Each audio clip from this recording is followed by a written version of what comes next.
AI will chase writers out of their job. AI will chase web developers out of their job.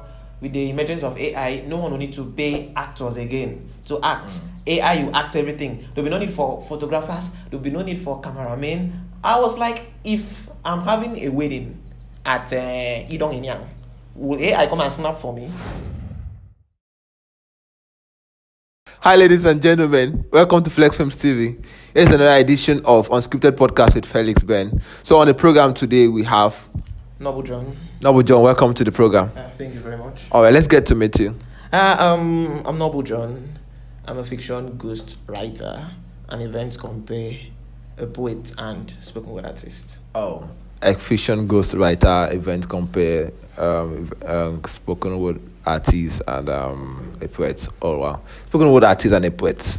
Yeah, I will say I'm using the word spoken word artist because there are some poets that are not spoken word artists. Okay. You get it? You know, poetry can be conveyed by writing and by speaking. So there are people that just do the writing and they might not be able to express it properly with the emotions needed to be a spoken word artist. So I can say, I don't know, I'm supposed to say I'm a poet that writes and the spoken word artist. So that's why I brought in the spoken word artist and poet. That's where it got me confused. Okay. So also I think it's a known fact that writers are poets.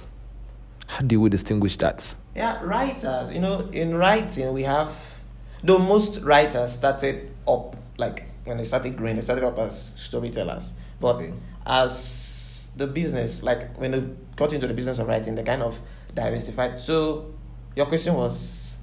Writers are poets. Yeah, writers. All writers are poets because poetry, it's more like a kind of figurative way of expressing your emotion, a kind of figurative way of telling a story. Get it? You're not kind of being literal. You're kind of figurative. So I will say all writers are poets, but not all have been able to express that poetic part of them. Because I have a couple of friends who are writers and also are poets. So they are actually doing very well in their industry. But that's a good one. Good to meet you. Good to have you in the program this day. And I am for sure, I believe that you're going to dish out a lot of wisdom to us today. And this moment is going to be quite refreshing. Okay. Mr. Noble. Okay, you've been a writer. How many years of experience do you have in the writing industry? Okay, the writing industry, I started writing from the age of, like, when I was old enough to hold a pen. I started writing, and I took it up, and 2017, I started writing on Nairaland. I don't know if you know Nairaland. Yeah, so I wasn't earning yet. Just put up those stories for the fun and the passion. But during the COVID, I actually discovered that I could actually monetize my content. I could actually earn from writing. But the opportunity wasn't there yet. Okay. So then I was playing with writing articles for some website and blogs. And from 2021, I started like I got fully inducted into the writing industry. So I would say it's been 4 years of professional writing. 4 years of professional writing. Excluding those years I've been writing. So I know during the process of starting, there were some challenges like that were coming up to you during those period. So how were you able to navigate through all those challenges? Yeah, when you talk of challenges, I started writing with a pen and a paper. Like I had a lot of books at home. I do write stories. So when I got my first Android phone in the year 2018, so it was that Android phone it's a kind of a China Android. So my challenge then was always writing with that phone, because after I'm done writing on the paper, I will need to type so that I could post on Araland. But the phone was kind of messing me up then. So my challenge then was actually the phone, and then I actually couldn't write well because of it. And another challenge was my parents, my dad specifically. He wasn't that okay with the idea of me going into writing, because he had this idea that after secondary school I'm supposed to take JAM, go to medicine, because that was the plan A from inception. But when I discovered that there's this burning passion in me to write, it became a problem to me that there was a time he actually he burnt one of my stories and really messed me up then. But my mom was actually very lukewarm about it. So I would say that was a challenge then. Okay. Yeah. Okay, and being a writer, so what are the basic requirements for someone to become a writer? Because there are people out there that they have passion for writing, but they still can't write. They want to write. So I know as a beginner, when you started then as a beginner, you had this challenge, one of this challenge, like you had passion to write, but how to start writing? How were you able to overcome that particular challenge? Okay. When I started writing, I can't actually remember if I encountered any challenge because I just picked up a pen and started writing. Okay, to those that are actually having this particular challenge, so how would you advise? What would be your advice to them? Preferring solution for a challenge is one thing. Identifying the challenge is another thing. I think from my experience, the challenge most beginning writers experience is just that push to write. Okay. They might have that idea, they might have that picture, they might have that imagination, but should I say inferiority complex, for me to use that word, might be the issue, because you might be like, if I put this thing out, will it be good enough for someone else to read? Most times they don't even trust themselves, so they might pick up a pen, write, and then they tear it off, or they might pick up their laptop, pick up their phone, write, then they delete it. So when you keep nursing that psychological block, it becomes a problem for you, and then you can't express yourself. But one way to overcoming that challenge is just write. No matter how it comes in, no matter how it comes up in your head, no matter the picture on the book, just write. You could go back, edit, you could give it to someone, but just write. That will be the very first solution to that particular psychological block. Okay, and you just said something that there are some writers that after writing they are not satisfied with what they've written, and then we just see it and then discard it. I have a friend who's struggling with that. Okay. She feels unsatisfied with whatever she writes and whatever she does. Okay. That she just feeling that it's not okay for the public, but others will actually see it and then appreciate what she's done, that she's done very well. But deep inside of her, she's not comfortable with it. So, and what advice would you have for her then? Okay, the advice is she should just trust the process. Yet creativity, there is no perfect in the creative industry. Though we strive to attain perfection, but I don't think anyone has attained perfection yet. No one has attained perfection. We strive every day. We keep learning. Every creative keep learning. Whether you're a script writer, you're a fiction writer, you're a copywriter, you're a content writer, you keep learning. You keep upgrading. So my advice was she should trust the process. She should trust herself. The psychological block is this content is not good enough. My punctuations are not okay. My narrations are not okay. This story is not, you have this very beautiful storyline in your head. That's one thing. Then putting out that storyline on paper is another thing. So she isn't satisfied because this is not what she has upstairs. This is not what is in her mind. Okay. So the only thing is she should just trust the process and write. Okay. How it comes, she puts it. She can get an editor. Okay. She can get an editor later to work on it, but she should just write. Okay. Trust the process. Okay. Right. You said something that when you started, it wasn't that easy. That you started getting monetized. You monetized your writing from the COVID. After the COVID, is it after the COVID or during? After the COVID. Yeah. Okay. And how did you get that done? Okay. Monetizing your content as a writer is one difficult thing that most writers face because the idea is to earn. So then the 2020, because I was actually teaching then. I was actually teaching. So during the COVID, there was no work that period. So I was like, what should I do? My stories were they needed exposure on Nairaland. I had a lot of views then. But the confusion came in. I was like, what should I do? So I saw a particular job offer on the literature, because then most clients used to post job offers on Nairaland. Okay. So I saw a particular job offer because I started as a storyteller, a fiction writer. Okay. But the job offer was an article writer. Okay. So I was like, should I try my luck? So I applied. for the job. The job was actually lucrative, a weekly pay. But the challenge I had then was I didn't have a good device. Number one. And number two, I didn't have the needed experience, because if you're looking at writing for articles, we are looking at SEO. You have to write your article to be optimized by Google. SEO. SEO, search engine optimization. Okay. Yeah. So I had challenge with all those things, but I actually tried to navigate. I think I got the first pay that week, got the second week, but my boss got fed up because I had to actually do one article 10 times. Not like the article, the contents weren't good enough, but it just couldn't fit into the standard of what they wanted. So they dropped me, and it was very painful. So after the COVID and we resumed school, I didn't want to work again in school. I was like, the money I'm earning at the end of the month, I got it in a week. So why should I resigned. And when I resigned, there was no job waiting for me. So I still got, there's a conference I attended at you, writing conference, a writers conference rather. And the organizer there, she's a celebrity writer on Instagram. So she taught us a lot of things. Because then when I was actually looking at earning from writing, I was actually running around, because writing is very broad. You have a lot of industries. I was actually, should I do article? Should I do script? Should I do this? Should I do that? I was like trying to be the jack of all trades, but master of none. You get? Wow. So she was like, find a niche and dwell in it. Grow yourself. So I was like, since storytelling comes naturally to me, why don't I grow there? I downloaded a lot of soft copies of top authors. I read a lot of Shakespeare.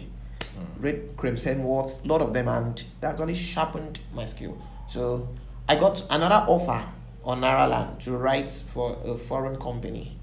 And that was the very first, should I say, the first 100K I got from that job.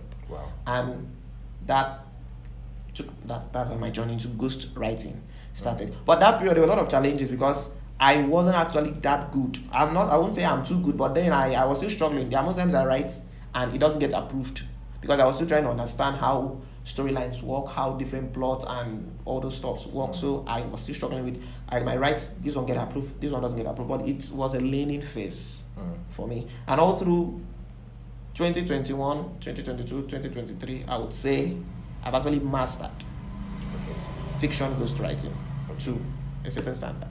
Okay, so within that duration till now, so how has the journey been?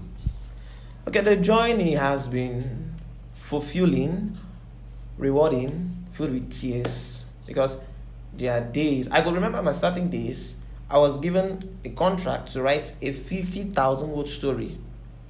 50,000 word story normally would take you 25 to 30 days to finish up. And I finished the story and the client didn't like it.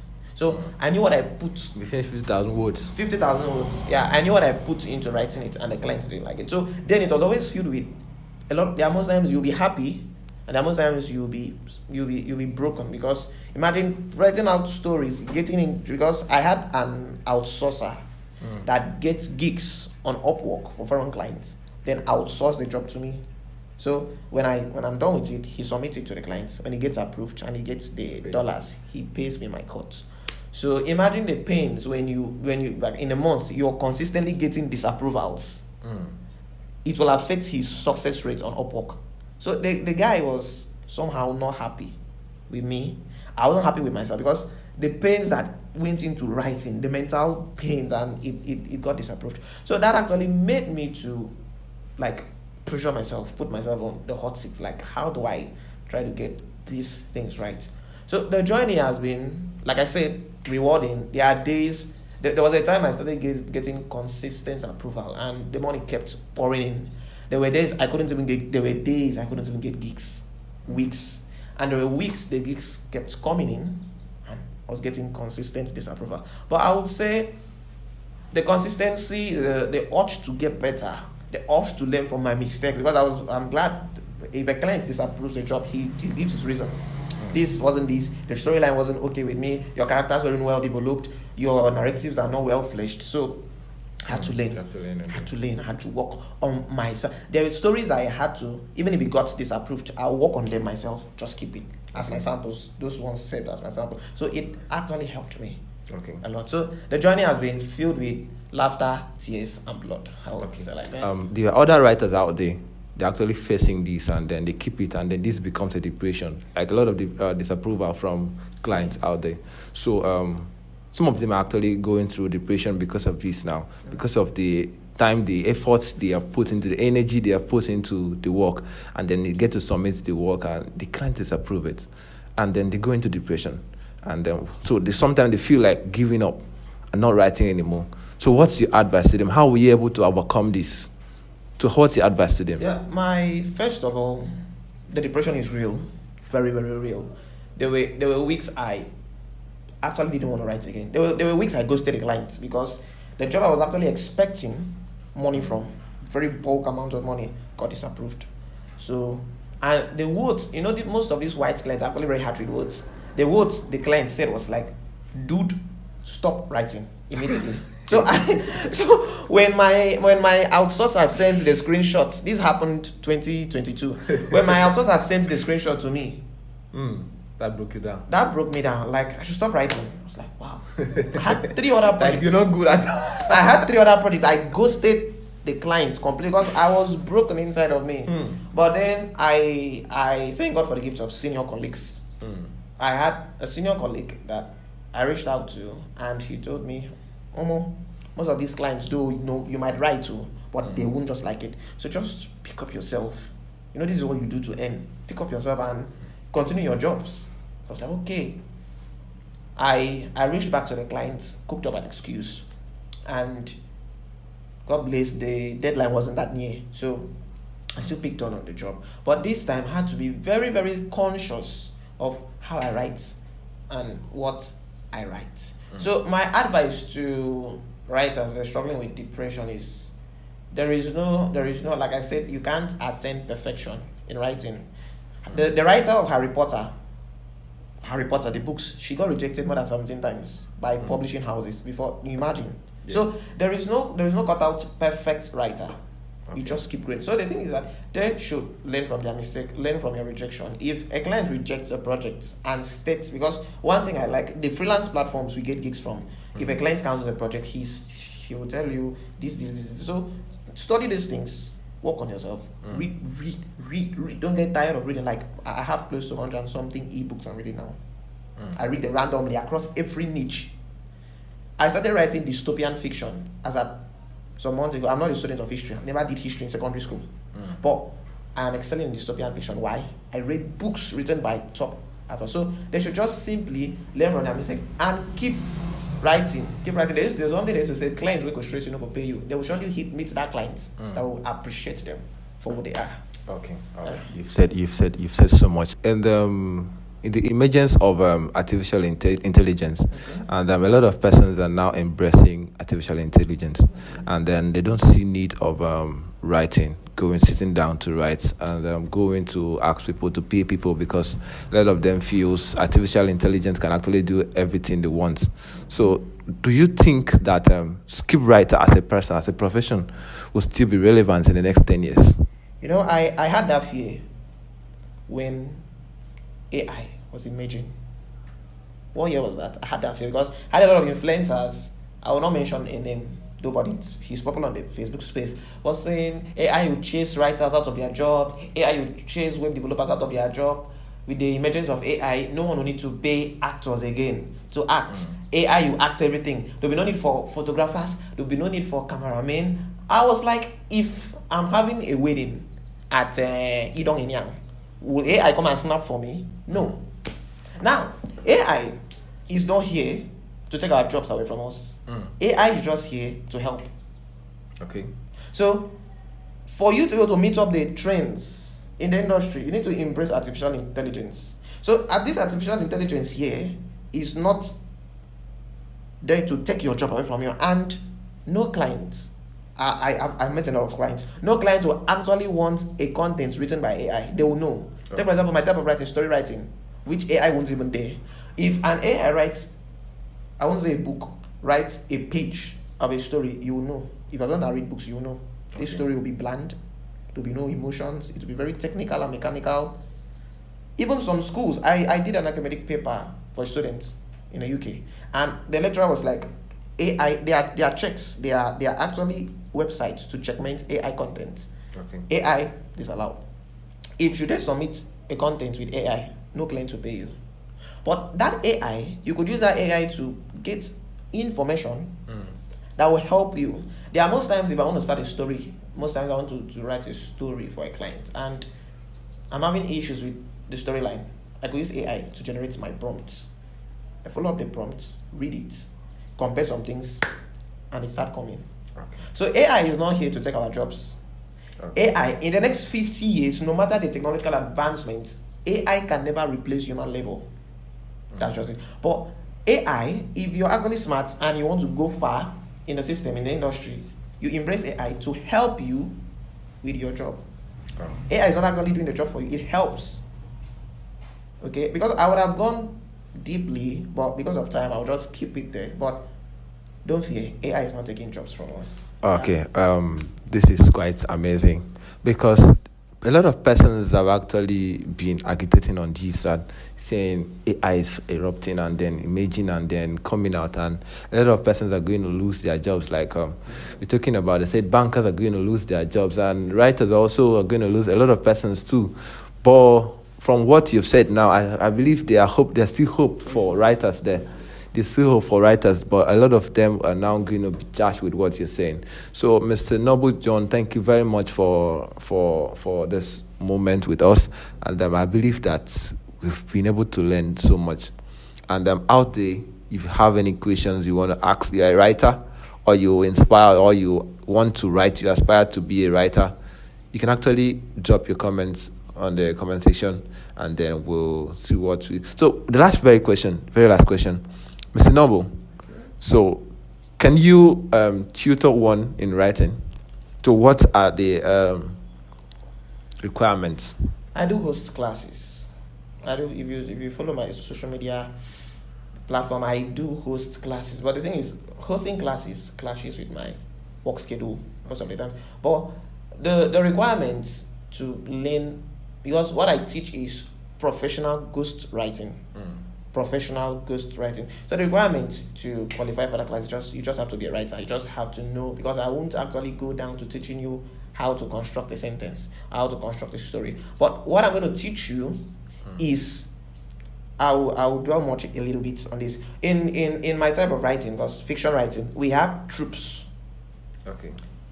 We have different genres. We have werewolf, we have dystopian fiction, we have horror, we have romance, then that romance, we have contemporary romance, we have mafia romance, we have werewolf romance, we have quite a lot. Psychological thrillers, we have sci-fi, that's science fiction, we have crime, we have detective, we have mystery. Okay, which by grace of God, I'm proficient in all of them when it comes to fiction. So I'll teach you how to be able to, because most times, since I'm ghost writing, if a client reaches out with a story, maybe most times the client will give you a trope. Yeah, what we call tropes. I won't actually go, it's broad. I'll teach you how to be able to understand the tropes, the necessary tropes, because you must know those tropes in your fingertips rather. So that if a client gives a werewolf story, we have tropes, rejected mates, kick-ass heroine, contracted marriage. There are a lot of tropes in werewolf. So you need to be able to understand what these tropes mean and how to, because most times the client might not give you the storyline, but will give you tropes. So you use those tropes to construct a storyline. If the client is okay, you go on with the story. So I'm going to teach you tropes, teach you how to identify tropes, teach you how to be proficient in genres, teach you how to write. We have different types of narration. We have the POV, we have the first person, we have the third person. There are quite a lot. So in 6 months, you should be able to, if you see this storyline, you say this is werewolf, you can pick up the trope. You can sustain the story. Because we write stories 30, 20, 40, 50, 60, 70, 80, 90, 100,000 words goes up. So that's what my class covers. Okay. So for the sake of this program, how many people can you sponsor, or how many people can you give a slot? Okay, because of this program, I will be taking just 3 students on fiction writing. Anyone that is actually, but first you must be passionate. You're not coming in because of the money. Because if you're coming in because of the money, trust me, I'm not the kind of trainer that will tell you you make 500,000 in 3 months, even though you can make it. I've made more than that. But if you're coming in as a beginner, you're coming in to learn. Because before the money will start coming in, you must have mastered. Let me not use the word masters, I will not ask anybody, but you must have understood basic fiction writing, so that if a client gives you a storyline, you can, because ghostwriting is more like being in the mind of your client, knowing what he wants or what she wants. So if you're coming in with a mindset that in 3 months I'll make 2 million, you make that 2 million, no? But you won't make it in that 3 months, and you won't even make it under my tutorship in that 3 months. Okay. So you're coming with the intention to learn, relearn, okay. And when I see you're good, I'll be the one to recommend you, show you freelance platforms you could apply. We have LinkedIn, we have Upwork, we have Fiverr, we have individual clients, we have publishing companies. There are a lot. You could apply for gigs and you start earning. But if you come with the mindset of earning 500k after 2 weeks, you won't. So that's it. So how can one become a good writer? Okay, to become a good writer, you don't actually need much. But first, you must have mastered the English language. Okay, if you see a noun, you know this is a noun. You know your subject verb agreement. You know your concord. You just need to master the English language, and you must have the passion to write. The passion must be there, because it is a passion that will keep you when the money is not coming. Then, because I have a lot of students that actually dropped out from my class. Why? That wasn't their intention. Most of them, they came with the intention of earning after 2 months, but when they see what is inside, the nitty-gritties of what they had to learn, they back out. And I will advise them, you could go learn another quick rich scheme. Okay, this is a course, a job that will put food on your table. As far as writing exists, it will keep bringing in the money. So understanding your language, the English language, we write with English language because we are servicing foreign clients for now. So you must understand the English language properly. You know how to write the American style of writing and the British style of writing, in case we are doing different clients from different countries. And I think that's all. Just that passion, knowing your English language, and you're good to go. Okay. You're good to go. All right. So the main thing is understanding English language. Yeah. Thank you very much, Mr. Noble John. So this was quite educating, and you that is watching, I am sure that you have learned so much. So he has dropped 3 slots. Have we 3 slots, right? I'll make it 3 students, 2 guys and 2 ladies that are. Okay, that's 4. 4. Okay, so 4 slots for those that are interested in writing. So if you want to be a writer, so you can drop a comment on the comment section. We'll pick randomly, and please don't forget to share, like, and comment on this video. Thank you very much. So subscribe, Flexims TV. Thank you, Mr. Noble John, for being Thank you very much today. Thank you.